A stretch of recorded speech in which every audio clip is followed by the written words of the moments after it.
Baik, selamat pagi dan menjelang siang anak-anakku semua. Hari ini kita belajar tentang passive voice. Hari ini hanya 2 slide saja kita mempelajari tentang passive voice itu. Apa yang disebut dengan passive voice yaitu adalah kalimat di mana eh, pembuatan dari kalimat itu yaitu objek yang digunakan untuk menjelaskan sebuah subjek. Nah, biasanya passive voice ya, it usually passive voice says with a formula dengan rumus ya, subject plus be plus past participle plus object atau complement. Nah, the example-nya, I can be reached by phone or email anytime. Nah, I can be reached by phone or email anytime. Artinya saya bisa dihubungi dengan telepon ataupun email kapan saja. Nah, ini biasanya kenapa kita mempelajari passive voice hari ini? Lanjutan dari pembelajaran kita materi pembuatan surat lamaran. Nah, ini biasanya digunakan di akhir paragraf ya. Di akhir paragraf artinya menjelaskan kepada penerima surat bahwa dia bisa dihubungi kapan saja artinya. Kemudian kita lihat ya, di active sentence-nya. Kalimat aktifnya yaitu you can reach me by phone. Kamu bisa menghubungi saya dengan telepon atau email. Nah, bagaimana bedanya? Anda bisa menghubungi saya ya dengan telepon dan email, dan passive sentence-nya saya bisa dihubungi. Nah, jadi perhatikan ini. Bagian me ini adalah objek dari kalimat. Sekarang dimodifikasi dia menjadi objeknya menjadi subjek. Nah, jadi sekarang objek yang menjelaskan subjeknya. Jadi bergantian ya, Biasanya kalau di kalimat aktif, you can reach me. Nah, di sini I can be reached ya, by ya, seperti itu ya. Jadi itulah yang disebut dengan kalimat pasif. Kita lihat contoh berikutnya.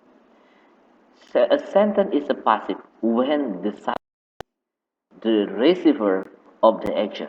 Nah, katanya seperti sebuah kalimat yang dinyatakan pasif ketika subjek adalah penerima dari aksi tersebut. Contoh seperti ini. You can reach me. Ini adalah objeknya, tetapi karena dia sebagai objek penerima aksi tadi, maka pada saat dirubah menjadi dalam bentuk pasif, me berubah menjadi I. Seperti itu, ya. Nah, kita lihat lagi. Nah, kita lihat when changing active sentence into passive one, note the following. Perhatikan catatan ini ya. Ketika berubah menjadi aktif ya sentence ya ke dalam bentuk pasif. Kita lihat. The subject of an active sentence become object. Subjek dari kalimat aktif menjadi objek if it's passive form. Jika dalam bentuk pasif, it usually preceded by prepositions by. Lalu diikuti dengan preposisi by. The object of an active sentence become the object of an active sentence become the subject. Nah, ingat ya, objektifnya tadi seperti yang Bapak jelaskan, objek ini, oh sorry, objek ini berganti subjek. Ya, seperti ini yang Bapak jelaskan tadi. The object and active sentence become the subject of its passive form. Jadi, kalau di kalimat pasif, bahwa tadi dia di kalimat aktif tadi itu objek, maka di kalimat pasif objeknya berubah menjadi menjadi subjek ya, sehingga dia terbentuk kombinasi membentuk kalimat pasif. Nah, kemudian katanya lagi, The verb is changed into be past participle verb 3. Now, the form of be depend on the tense, ya, depend on the tense subject of the sentence. Jadi katanya bentuk dari kata be ini tergantung dari tense dan subjek dari kalimat itu sendiri. Jadi bisa bermacam-macam bentuk ya. Whatever they are singular or plural apa meskipun mereka adalah singular, tunggal maupun jamak. Jadi depend on the subject itself ya. Jadi bergantung pada subjek itu sendiri ya. You don't have to mention by again when it's not important. Ya, jadi tidak harus menyatakan dengan kata by juga ketika itu hal yang tidak begitu krusial. Ya, artinya tidak selalu digunakan juga ya. Kita lanjut ke slide terakhir untuk hari ini, yaitu study the change below, pelajari perubahan bentuknya di bawah ini. Nah, sekarang perhatikan ya. Research and development, discover knowledge about products. Ya, jadi knowledge about products ini menjadi subjek. Nah, kemudian apa yang terjadi dengan verb? Verb turun. Tetapi dia ditambah dengan kata is. Kenapa? Knowledge of products itu adalah pengetahuan dari produk-produk itu, tentu bentuknya satu saja. Maka is. Lalu discovered, ditemukan oleh peneliti dan dikembangkan. Ya, penelitian dan pengembangan ya. Seperti itu. Jadi lihat, yang tadinya objek itu berubah menjadi subjek. Kata kerja hanya bertambah be dan kata kerja ketiga. Subjek menjadi objek itu sendiri. Kita lihat. Change the following sentence itu aktif atau pasif or pasif. Kita lihat. Nah, seperti ini ya. Perhatikan.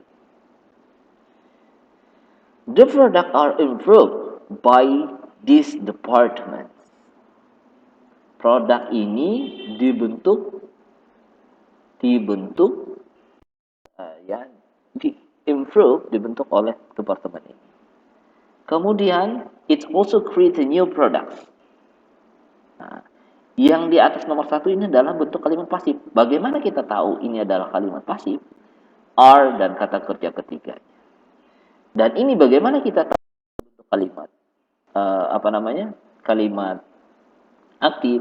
Karena it's also creates new product. Dia tidak ada to be dan kata kerja ketiga. Dia normal seperti biasa. Nah, seperti itu buat anak-anakku semua. Untuk sekian dulu untuk pasif hari ini. Tapi Bapak minta tolong kalian perdalam ilmunya tentang pasif, cari referensi lagi di Google ya. Nah, supaya kalian lebih paham lagi tentang pasif. Ingat, kalau mempelajari tentang ilmu struktur tentang pasif voice seperti ini, ingat pertama harus ditentukan adalah subjek, diikuti dengan to be, diikuti dengan kata kerja ketiga, dan diikuti dengan complement di belakang. Baik, terima kasih. Selamat pagi menjelang siang buat anak-anakku semua. Bapak harap kalian bisa mengerti tentang pekerjaan kalian hari ini, yaitu kalian mempelajari saja bentuk kalimat pasif itu sendiri. Dan ingat, bedakan pasif dan aktif.